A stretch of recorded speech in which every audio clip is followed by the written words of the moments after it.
देश के प्रधानमंत्री नरेंद्र मोदी का सपना था कि हिंदुस्तान में एकता की कोई ऐसी मिसाल कायम हो जिसे पूरी दुनिया सजदा करे।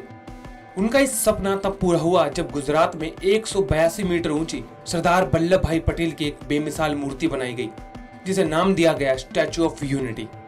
वैसे तो ये मूर्ति कई मायनों में खास है, लेकिन इस रिपोर्ट में हमने इस मूर्ति के बारे में 6 ऐसी बातों का पता लगाया है जिसे बेहद कम लोग जानते हैं। पहला, मूर्ति की ऊंचाई 182 मीटर ही क्यों? 182 मीटर की ऊंचाई इस मूर्ति की सबसे बड़ी खासियत है, लेकिन सवाल ये उठता है कि आखिर इस मूर्ति की हाइट 182 मीटर ही क्यों रखी गई? तो इसकी वजह यह है कि गुजरात विधानसभा में कुल 182 सीटें हैं। उसी की नुमाइंदगी इस स्टैचू में दिखाने की कवायद में मूर्ति की ऊंचाई 182 मीटर रखी गई। दूसरा, पहले मूर्ति का चेहरा बुद्ध जैसा बना दिया था। पटेल का चेहरा बनाने का काम चीन की कास्टिंग कंपनी कर रही थी।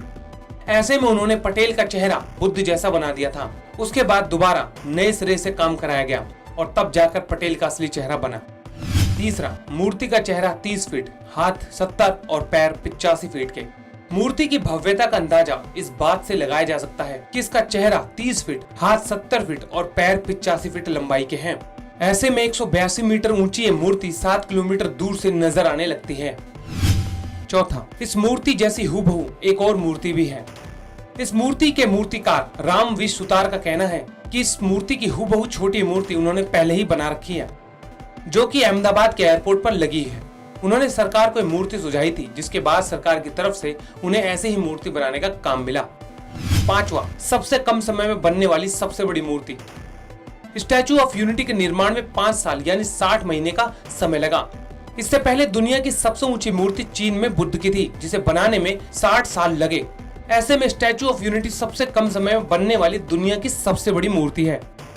छठा, भूकंप और तूफान भी कुछ नहीं बिगाड़ सकेंगे। इस प्रतिमा को भूकंप रोधी तकनीक से बनाया गया है।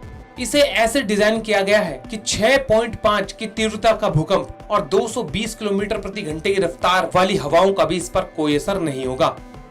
सातवां, मूर्ति में हजारों साल जंग नहीं लगेगा। मूर्ति के शिल्पकार राम विश्व सुतार का कहना है कि इस मूर्ति को सिंधु घाटी सभ्यता की समकालीन कला से बनाया गया है। इसे बनाने में 85% तांबे समेत 4 धातुओं के मिश्रण का इस्तेमाल हुआ है, जिससे इस मूर्ति में हजारों बरस जंग नहीं लगेगा। आठवां, वल्लभ भाई पटेल की ही मूर्ति क्यों? भारत में महापुरुषों की कमी नहीं है, जिनमें अहिंसा का पाठ पढ़ाने वाले महात्मा गांधी से लेकर आजादी का नारा देने वाले सुभाष चंद्र बोस शामिल हैं। ऐसे में सवाल उठता है कि आखिर वल्लभ भाई पटेल की मूर्ति क्यों बनाई गई? दरअसल गुजराती वल्लभ भाई पटेल ने आजादी के बाद बिखरी रियासतों को एक किया था। प्रधानमंत्री मोदी उनसे बेहद प्रेरित रहे हैं। यही वजह है कि देश को एकता के सूत्र में पिरोने वाली मूर्ति के लिए वल्लभ भाई पटेल की मूर्ति बनाई गई। बहरहाल ये थी इस भव्य मूर्ति की वो बातें जो इसे दुनिया की हर मूर्ति से अलग खड़ा करती हैं। अब से जब कभी भी सबसे ऊंची मूर्ति का जिक्र होगा तो उसकी जुबान पर हिंदुस्तान का नाम होगा। 182 मीटर ऊंची इस भव्य मूर्ति को देखकर वाकई लगता है कि मानो लौह पुरुष पूरी दुनिया को संदेश दे रहे हो कि संगठन में ही शक्ति है।